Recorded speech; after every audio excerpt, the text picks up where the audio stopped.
Salut les viewers, c'est le retour de l'orni, le seul, unique, l'imparable. Je reviens vers vous pour vous faire un débrief tennis du tournoi de Miami qui s'est passé il y a une semaine, 10 jours. Honneur aux dames déjà. Donc victoire de Sabalenka dans le tournoi contre Pegula en finale 7-5-6-2. Que dire de Sabalenka, incroyable. Elle gagne sans perdre un set le tournoi. Maintenant, elle rajoute des armes à son jeu. Elle sait faire des amortis. Elle sait faire un peu preuve, un peu preuve d'un petit peu toucher de balle.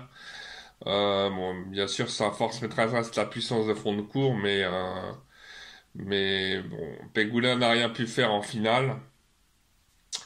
Et puis mention spéciale à la jeune Philippine Alexandra Eala qui a pu s'extirper de son tableau en battant deux têtes de série, en battant Keys et excusez-moi du peu Zwiatek, et qui va en demi-finale. Donc elle passe de la 140e place à la 46e place mondiale, donc grosse percée de cette joueuse.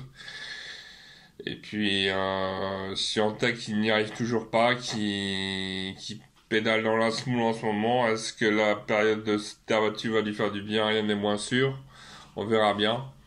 Maintenant, je passe au tableau messieurs où il y a plus de choses à dire, notamment victoire finale pour Mensik, l'un des seuls joueurs à être non tête de série arrivé en finale et le seul, je crois, à non tête de série à gagner une finale en Masters 1000 de Miami.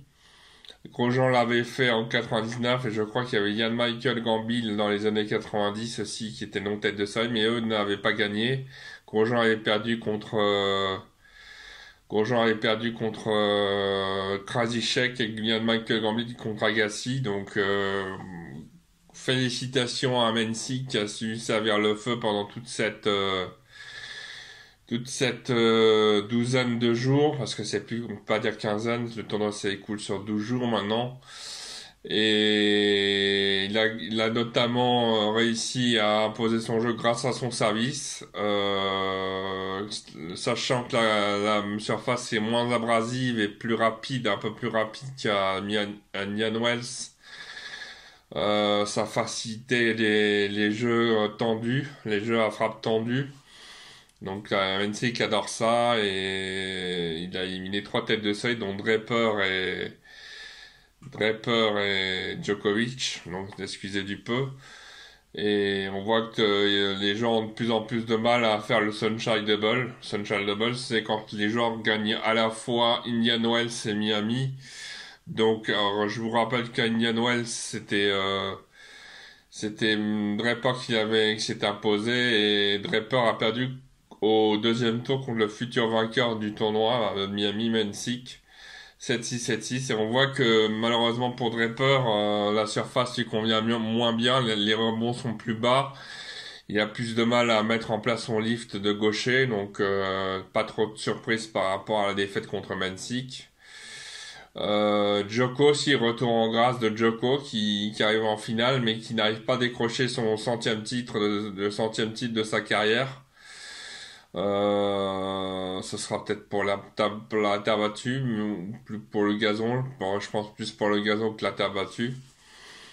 Il a su bien faire opposition à Mensik, mais malheureusement, le service de Mensik était bien meilleur et à chaque tie-break, il a remporté un mini-break. Mensik contre Djokovic et ça suffit pour remporter la mise. Donc Mensik passe de la 54e place à la 25e place. Mention bien pour notre français Arthur Fils qui fait le back-to-back de quart de finale à Indian Wells et quart de finale à Miami. C'était pas arrivé depuis Noah dans les années 80 et mon fils dans les années 2010. C'est les deux seuls Français à avoir fait au moins un quart de finale dans les deux tournois américains. Mon gros mention spéciale à mon fils, on va voir ce qu'il va donner sur terre battue à partir de Monte Carlo qui commence demain. Voilà ce qu'on peut dire de ce tournoi grosso modo. Et puis bah écoutez, je reviendrai vers vous pour faire un débrief du tournoi de Monte Carlo la semaine prochaine.